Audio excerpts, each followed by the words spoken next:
पर ऐसा होता है कि जब पुलिस अरेस्ट करती है तो उनके पास कुछ महंगे फोन मिलते हैं, कुछ कैश मिलता है जो रिटर्न नहीं करती है। नहीं मैम, ऐसा होता है कि आप ना अल्टीमेटली क्या होता है कि लोग ना सामने वाले इंसान की ईगो को हट कर देते हैं। सारा का सारा खेल क्या है? वर्चस्व का, कि तू थाने में आया है तो मेरा वर्चस्व हैवी है, चाहे तो कोई भी हो। और एक पुलिस वाले को तो कह सकते हैं वर्दी वाला गुंडा, वर्दी वाला गुंडा बोल सकते हो जब वो हरकतें करते हैं इस तरह की, तो बिल्कुल बोल सकते हो आप। पर बात ये होती है मैम कि अल्टीमेटली कोई भी इंसान जब अपनी इस तरह से बात करता है, आप किसी को भी गलत तरीके से बात करोगे, फिर चाहे पुलिस वाला हो, चाहे वकील हो, चाहे हम इंसान हो, तो वो क्यों सुनेगा आपकी बात को? पुलिस वाला तो सीधे गाली देकर बात करता है मैम। वो इसलिए करता है कि सामने वाला सुनने के लायक है, इसलिए करता है। एक औरत को उसका हस्बैंड रात को आके शराब पी के डेली आके मारता है, ये पहली बार मारा था ना, उसी दिन पुलिस को बुला लेते घर पे। अब आप बोलो घर टूट जाएगा ऐसे, तो उसे राइट किसने दिया आपको मारने का? हाथ उठाने का अधिकार किसने दिया? देखो, या तो आप परिवार को, घर को चला लो, या तो अपने डिग्निटी को बचा लो। बात क्या है ना, अधिकार सबको है। देखो, अधिकार सबको है। फैमिली है आपके 5, 7, 10 साल हो गए, फैमिली में कभी कोई डिस्प्यूट नहीं हुआ, एक बार डिस्प्यूट हुआ, नोकझोंक हो गई, तो हर एक चीज के लिए आप तलवार निकाल लो, जरूरत तो नहीं है ना, तो घर थोड़ी चलेगा आपका। राइट। ऐसा होता है थाने में पुलिस वाला अपना वर्चस्व दिखाता है, घर में मेल मेंबर नहीं। देखो, थाने वाले एक अलग चीज है, मैं पुलिस वाले कुछ नहीं समझता। पुलिस वाला क्या है, एक पब्लिक सर्वेंट है, तो पब्लिक सर्वेंट है, उसको अपनी ड्यूटी करनी है। तो सर मैं थोड़ा सा जानना चाहती हूँ, पुलिस की एक्चुअली ड्यूटी क्या होती है? जस्ट लाइक कहीं कोई क्राइम हुआ, वो इन्वेस्टिगेट करता है, अरेस्ट करता है, उसके बाद उसकी ड्यूटी क्या होती है? मैम देखो, पुलिस का काम सिर्फ और सिर्फ कानून की व्यवस्था बनाए रखना। ओके।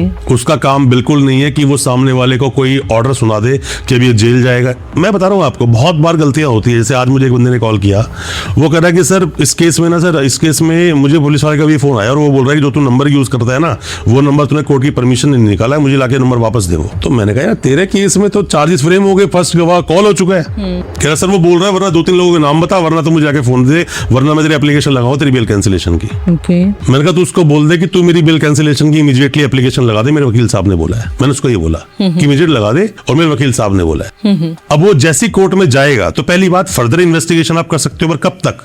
एंडलेस इन्वेस्टिगेशन नहीं की जा सकती। तो ये आपके एडवोकेट पे बहुत डिपेंड करता है, वो आपको राइट बताएगा, आपको रास्ते बताएगा आपके वहां से निकलने के। देखो मैंने कुछ आपको बेसिक्स बताता हूँ, बेसिक समझना आप, बिल्कुल बेसिक समझ, बिल्कुल उसको सिंपल रखते हैं ताकि लोग। मान लीजिए कि एक कोई भी आपके साथ है, कोई जानकारी इंसान, मान लीजिए आपकी कोई भी बंदा का साथ काम करने वाला है, उसका ना, वो पुलिस स्टेशन से आप कॉल आता है उसके पास कि आप इस थाने से बोल रहा हूँ और थाने आ जा, और तेरा एक केस में नाम आया है। वो फटाफट नीचे गया, गाड़ी स्टार्ट करके पहुंच गया जी। ये बेवकूफी है। तो क्या करना चाहिए? ऐसे में नहीं जाना, पहले उससे पूछो, उसी टाइम बात कर लो, या फिर कॉल कट करके दोबारा पूछो, सर किस थाने से बोल रहे हो, सर आपका नाम क्या है, आपके डेजिग्नेशन क्या है, और किस अपराध में सर मेरा नाम आया। राइट टू नो आपके पास है, जानने का अधिकार। बट कई बार तो पुलिस ये भी कहती है कि मैं नाम रिवील नहीं करना चाहता हूं। मैडम आपको अगर पुलिस को उठाना है ना, तो कॉल थोड़ी करेगी, वो डायरेक्ट क्लियर है, वो डायरेक्ट आएगी, क्लियर है, some words goes without saying. ये बड़ा क्लियर है कि पुलिस आपको अरेस्ट करने के मूड में नहीं है, और ना पुलिस के पास ऐसा कोई एविडेंस है, वरना पुलिस आपके घर पहुंच के आपको उठा के ले जाती। कॉल किया है मतलब कुछ और मैटर है, वो कुछ और आपसे कुछ और एक्सपेक्टेशन चल रही है वहां पर। अब जैसे मान लीजिए किसी इंसान का अपराध में नाम है, पुलिस घर पहुंच गई, बंदे को उसको उठा लिया, या आए तो उसी टाइम, अगर आपका, मैं पहले बोल चुका हूं हालांकि ये सेम बात 2-3 बार पॉडकास्ट में, अगर आपका सच में कोई रोल है किसी भी चीज में, आपको लगता है अरेस्ट ही होगी, तो पुलिस वाले को बोले ठीक है यार मेरा इसमें हूं, यही बना दे, जो भी करने कर लो। अल्टीमेटली होना यही चाहिए, पुलिस आपको घर पे लेने के लिए आई तो अरेस्ट में वही बना दे। वो लोग भाग जाते हैं कि बाद में मैं सरेंडर करूंगा। मैम देखो, ऐसा नहीं होता। जो भागता है वो सरेंडर करने के लिए नहीं भागता है, वो भागता है इसलिए कि वो जानता है कि मैं एंटीसिपेटरी बेल लगा सकता हूँ, एंटीसिपेटरी बेल का प्रोविजन है, वो इसलिए भागता है, वो इसलिए नहीं भागता मैं सरेंडर करूंगा। कौन सरेंडर करना तो अभी कर देता, तो भागा क्यों?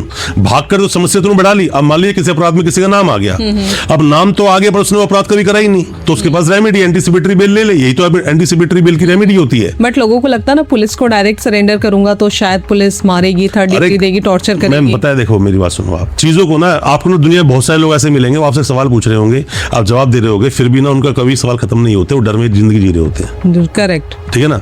आपके बहुत सारे सवालों में मुझे सेम क्वेश्चन यहाँ पे आ रहा है कि आपको मैं जवाब तो उसका दे रहा हूँ, बट फिर भी ना वो कॉन्क्रीटली आप अपने आप को मुतमईन करना बोलते हैं ना, सेटिस्फाई करना, वो नहीं कर पा रहे हो। और ये आपकी नहीं, ये मैक्सिमम आम जनता की प्रॉब्लम है, क्योंकि पिछले कई सालों में, मतलब कुछ मैं बात करता हूँ पिछले 10-20 साल पहले की बात अगर हम करें तो ऐसा ही होता था, पर अब ऐसा नहीं होता है। अब सोशल मीडिया का जमाना है। उठाने मान लीजिए कि घर पे कोई बंदा आया, आप, आपके हस्बैंड और आपका भाई कोई यहाँ पर है, एक्स नाम के बंदे को पुलिस उठाने के लिए आई, तो आपके हाथ में फोन दे तो रखा है, बनाओ ना वीडियो। पुलिस वाले फोन छीन लेते हैं, दूसरा बंदा वीडियो बना लो, फिर भी कर लेते हैं, उसी टाइम 112 नंबर पे फोन कर दो। अच्छा, जस्ट लाइक कि किसी को पुलिस अरेस्ट करने आई, वो घर पर नहीं मिलता है, तो पुलिस प्रेशर बनाने के लिए उसे घर के किसी अदर मेंबर को उठा के, इलीगल है ये इलीगल है। मैंने अपराध किया तो मुझे ही पुलिस ढूंढेगी, मेरे किसी भाई को, फादर को, मदर को उठाकर थाने नहीं लेके जा सकते। बट ये तो अक्सर देखा जाता है। होता है, प्रैक्टिस ही यही है, प्रैक्टिस ही यही है, पर ऐसा होता नहीं। वो उसका अपराध क्या है बेचारेगा, पूछताछ करनी है ना, बुला लेना आप, नोटिस करके बुला लेना आप उसको पुलिस स्टेशन में, आ जाएगा अपने वकील के इसके लिए भी साथ। नोटिस देना होता हाँ, नोटिस देना पड़ेगा, आपको नहीं ले आने वाले काम में। But- उसने अपराध क्या किया है? है। बट सर कई बार ऐसा देखा गया है कि घर पे भाई पिता सोते रहते हैं, चलिए आप, आपका बेटा या आपका भाई इस अपराध में शामिल है। मैम देखो, मैं फिर बोल रहा हूँ, ये बहुत सारी चीजें, ये कहाँ लिखा है, कौन सी किताब में लिखा है, मैं जानना चाहता हूँ, क्योंकि मैं बड़ा क्यूरियस रहता हूँ कोई भी चीज नई सीखने के लिए। किस किताब में लिखा है ऐसा कि अगर मैंने किसी का मर्डर कर दिया मेरे भाई को उठा के ले जाएंगे? तो आप जाने से मना कर सकते हैं। मना कर सकते हो जी, मेरा क्या रोल है इस चीज के अंदर? आप जब बुलाओ मैं तब आ जाऊंगा, आपको पूछना यही पूछ लो। अरे मैं तो ये भी दिखाया सीनियर सिटीजन्स को पुलिस स्टेशन में नहीं बुलाया जा सकता, बुलाते हैं। सीनियर सिटीजन्स की तो बात छोड़ो, आप घर की महिलाओं को भी बुला के रात के हाँ, तो 12 नहीं बुला सकते ना, नहीं बुला सकते, मैं इसलिए बोल रहा हूँ। देखो, एक अच्छा वकील और अच्छा डॉक्टर एक फैमिली में होना चाहिए, या आपकी जानकारी में होना चाहिए, यही बोलते हैं बड़े बुजुर्ग, यही बात बोलते हैं ना। Correct. और मैं फिर आपको थोड़ी पहले भी समझाया था मैंने आपको, आपका जबरदस्त सा एक वकील अगर आपके साथ है ना, तो आपके साथ कोई गलत नहीं कर सकता। नहीं कर सकता, इसलिए नहीं कर सकता, मैम पता क्या होता है, वकील ही एक ऐसी आइडेंटिटी है, वो वहां लड़ती है जहां पर कोई आपके साथ खड़ा नहीं होगा, कोई खड़ा नहीं होगा। और वकील जानता है मुझे मिलना कुछ नहीं, ज्यादा कुछ पैसे मिलने, थोड़ी बहुत फीस ही मिलेगी, ये कोई मेरी फोटो लगा के आरती नहीं उतारने वाला, जिस दिन मैं इसको बरी करवा दूंगा नहीं अपने रास्ते में, अपने रास्ते। बट हम जब हम वकालत कंप्लीट करते हैं ना, तो ये ना प्रोफेशनली जो हमें एथिक्स जो हमें मिलते हैं कि नहीं, चाहे तूने कुछ भी किया हो, कुछ भी मतलब कुछ भी किया हो, और तेरा केस मेरे पास आ गया और मैं तेरे केस को सही से प्रेजेंट नहीं कर रहा हूं या फिर प्रेजेंट करने को मना कर रहा हूं, ये प्रोफेशनल मिसकंडक्ट है। चाहे कुछ भी किया हो तुमने, मुझे क्या मतलब उस चीज से? तो आप प्रोटेक्ट करते हैं। बिल्कुल, हमारा काम यही है, मतलब कि हम डिफेंस लॉयर्स हैं। अपने देश का कानून बोलता है कि दोनों पार्टी को पूरी तरह से खुलकर सुना जाएगा, आराम से ओपन कोर्ट में सुनवाई होगी। इसीलिए डिफेंस लॉयर आपके केस को कोर्ट में प्रेजेंट करता है, जैसे भी हमको पता होता है from the very first day. Just like कि आपके चैनल का नाम है फाइट फॉर ट्रुथ। हाँ, ट्रूथ ट्रू ट्रू। तो कभी आप झूठ के लिए आप फाइट किए हो? मैम देखो, झूठ के लिए वो झूठ समाज की नजर में झूठ हो सकता है। देखो ऐसा होता है कसौटी पे ना, देखो ऐसा होता है कि जहर की अपनी प्रवृत्ति क्या है, किसी को मार देने की, यही तो है ना। क्या उस जहर का आप मेडिसिन में यूज नहीं करते हो? करते हैं। फिर आप जिंदा कैसे रह जाते हो? उसी तरह से ये समाज है मैम, अगर भूत है तो भगवान भी है, सच है तो झूठ भी है, ईमानदार है तो करप्ट भी है। उसी तरह से आप देखो, एक अपराध हो गया आपके ऊपर, मैम जब चार्जशीट बनती है ना, अच्छा सही मायनों में सोचा अगर जाए तो क्या पुलिस का काम यह है कि बस उसके पास नाम आया उस बंदे की इन्वेस्टिगेशन करना? पहली बार बोल रहा हूं पॉडकास्ट में, आज तक बोला नहीं है ये। कभी भी किसी इंसान के बारे में कोई भी कंप्लेंट आई पुलिस स्टेशन में, तो पुलिस हाथ धोकर उस आदमी को मुलजिम बनाने के पीछे पड़ जाए। मैंने वर्ड किया मुलजिम, मैंने वर्ड मुलजिम बोला है, मैंने मुजरिम नहीं बोला। मुलजिम जब तक सजा नहीं हुई, सजा हो गई ना, मुजरिम हो गया वो। राइट। तो क्या उसको मुलजिम या मुजरिम बनाने के लिए पुलिस उसके पीछे ही पड़ जाए? क्या पुलिस को सच नहीं देखना चाहिए? पुलिस क्या है, पुलिस का काम यह है कि नहीं उसको नेगेटिव कर दो? क्या पीपी साहब का काम यही है कि नहीं वो उसने अपराध ही किया है? और ये तो जजमेंट तो कोर्ट को देना है।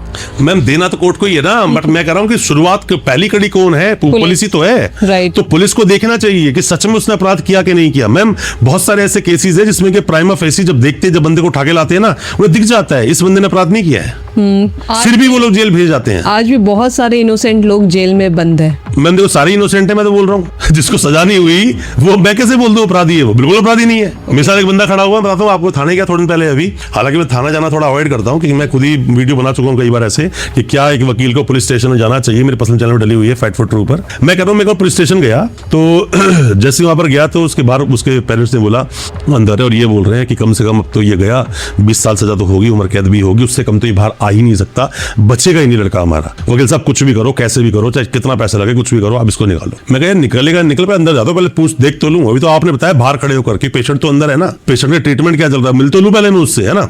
मैं जैसे उसके पास गया तो रो रहा था बंदा, वो कोई लेडी लेडी पुलिस वाली थी, वो सब इंस्पेक्टर, पॉक्सो का केस था।